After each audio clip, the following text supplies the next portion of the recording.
obviously not the result you expected tonight.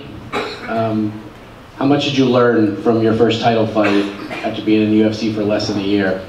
Definitely I learned a lot. This fight came really fast. I was really happy about it.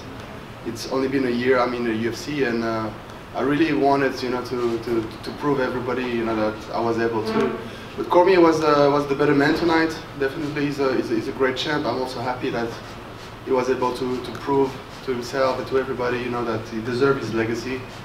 And I was just hoping I will be the man who can, take it from him. But definitely, he's a great fighter. He capitalized on his wrestling, and I wasn't able to stand. So I learned a lot. Definitely, my game improved a lot. I felt strong in some different position, but definitely now I know also what I can do to improve, and I will improve back on Tuesday in the gym.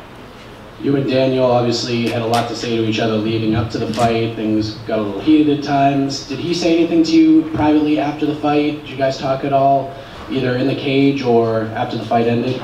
Yeah, he just stopped. He just stopped to talk to me a little bit, and we exchanged some words. He's a really cool guy, and definitely it's a lot of hype. Definitely before the fight. Just talks, it was fun. Definitely, I enjoyed all the process. I enjoyed I just love the fight game. At the end of the day, it's something you really start to really you feel a lot of love for this sport and all the different aspects. So there is the outside of the cage, the inside of the cage. All of that is it's a blessing, because. All the fight week was amazing. I got all my friends coming here. I got all my team. It was a good moment of I shared a lot of moments with a lot of people. So definitely it was some good time. Volkan, 4 fights in a little less than a year in the UFC. I mean, that's a pretty quick pace for anybody. Do you feel like you take a break now, especially after a title fight, or do you want to just get back in there really quickly? I'll get back to training really quick. So. Monday I leave from Boston. I just get one day to visit the city a little bit. I didn't have time too much to do it, so I'll do it. I'll put some sunglasses and enjoy the city. But Tuesday I'll be back to training. I just start working on some positioning. Like how to be the shoulder from the single leg, how to stand back up and stuff like that. Just after in the locker room. So.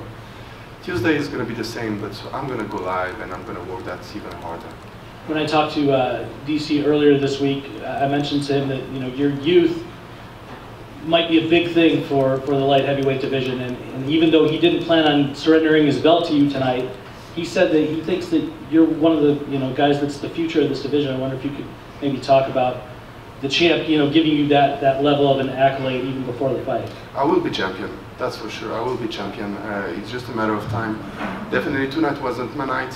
Cormier is definitely one of the best light heavyweights that ever existed. He's ranked in the pound for pound division, so it's already a great honor for me to fight this guy so early in my career. But my career, I have so many more years in front of me, and I'm really gonna make the best out of it. Hey Volkan. On paper, I believe a lot of people would say that you have the better striking. He caught you with that looping left hook that kind of sent you squinting.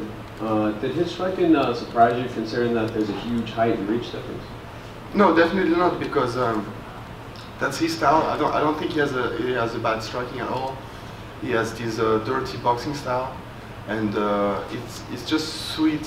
His style, it's sweet. His body type, he just boxes really good for his style of fighting. And definitely it's not going to be the glory champion, facing a kickboxer in a kickboxing ring. But in MMA, he's able to stand with anybody. He was a case in all this fight.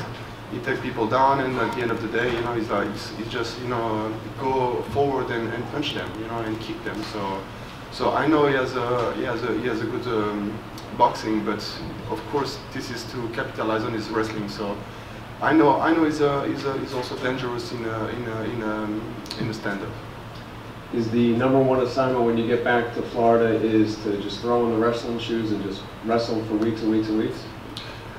It's going to definitely be a big part of my game, but I'm not going to forget my striking, my jiu-jitsu and everything. I think MMA is such a big sport.